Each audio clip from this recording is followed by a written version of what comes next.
You are thanking me for sparing my time. Maybe the thank you should go to Mr. Rahul Gandhi and the Congress.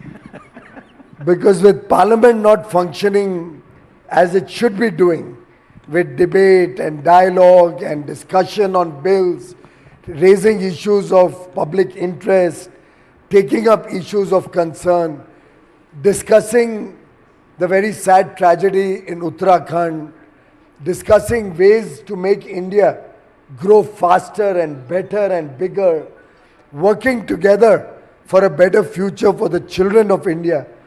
We find them disrupting Parliament, making fake narratives, exploding a bomb which probably never took off.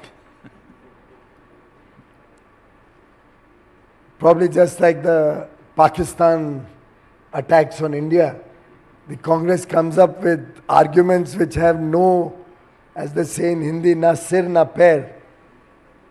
और ये इतने दुर्भाग्य की बात है कि parliament जो forum जनता ने दिया है, जनता के वोट से हम चुन के जाते हैं, उसमें हमें बजाय कि जनता के समस्याओं का, जनता के विषयों का, देश के भविष्य की बात करने के, हम पूरे समय डिसरप्शन और डिसऑर्डर ही देखते हैं.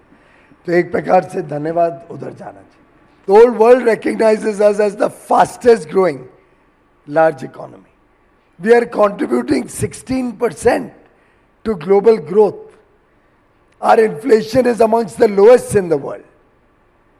Compared to other emerging market economies, our currency, our foreign exchange reserves, our stock markets, our macroeconomic fundamentals are the best.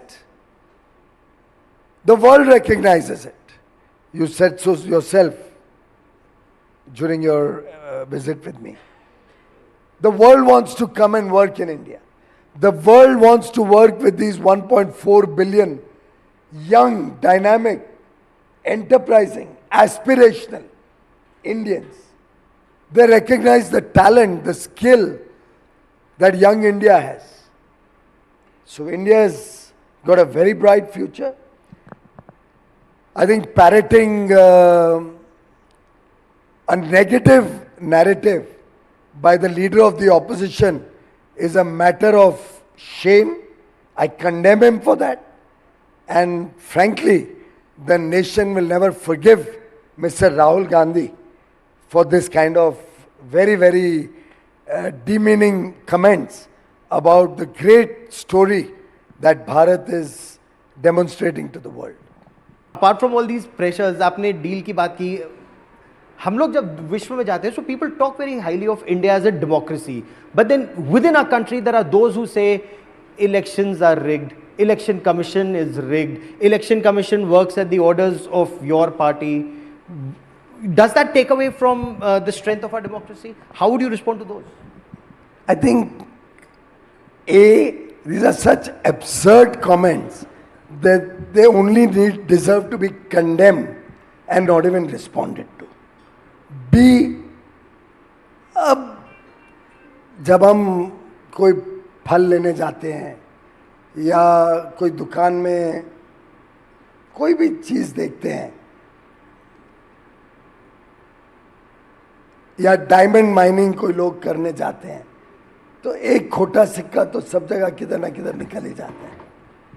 अब कोई एक व्यक्ति अगर समझ के बाहर हो, जिसकी समझ इतनी छोटी हो, अब उस कारण तो मुझे नहीं मालूम है क्या है, उसके ऊपर हमें समय व्यर्थ करके देश को कोई लाभ नहीं होने वाला.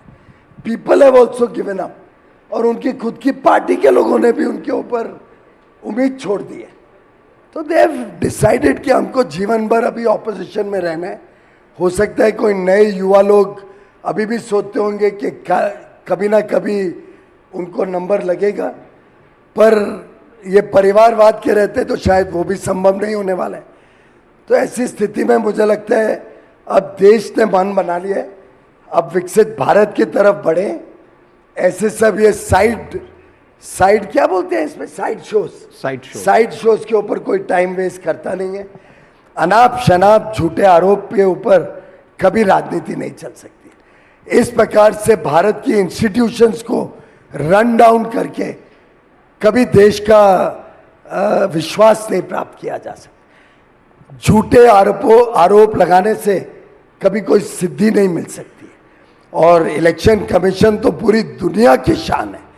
आज दुनिया भर में लोग भारत के इलेक्शन के प्रोसेस को देखकर ताजुब करते हैं कि इतना परफेक्ट सिस्टम, इतना बढ़िया सिस्टम भारत जैसे देश ने इवॉल्व किया है। फेयर, फ्री, और वास्तव में अगर एक लाइन में देखें तो वो जिस प्रकार की बातें वो कर रहे हैं वही तो रीज़न है कि SIR करना पड़ रहा है। तो अगर कोई डुप्लीकेट वोटर है, समझो मैं मुंबई से आता हूँ, मैं दिल्ली शिफ्ट हो गया, अगर मैं दिल्ली में भी रजिस्टर कर लूँ तो इलेक्शन कमीशन ने चेक तो करना पड़ेगा ना कि मैं मुंबई से डिलीट हुआ हूँ कि नहीं। अगर I have lost both my parents, अगर उनका नाम नहीं निकला होता तो इलेक्शन कमीशन का जॉब है कि वो देखें कि कोई गलत नाम तो नहीं है। अगर कोई बाहर से आके भारत में बसता है तो स्वाभाविक रूप से उसने एक फॉर्मल प्रोसेस से भारत का नागरिक बनना पड़ेगा, फिर उसको वोट का अधिकार है। तो मुझे लगता है If you like the video, do like, comment, share and subscribe.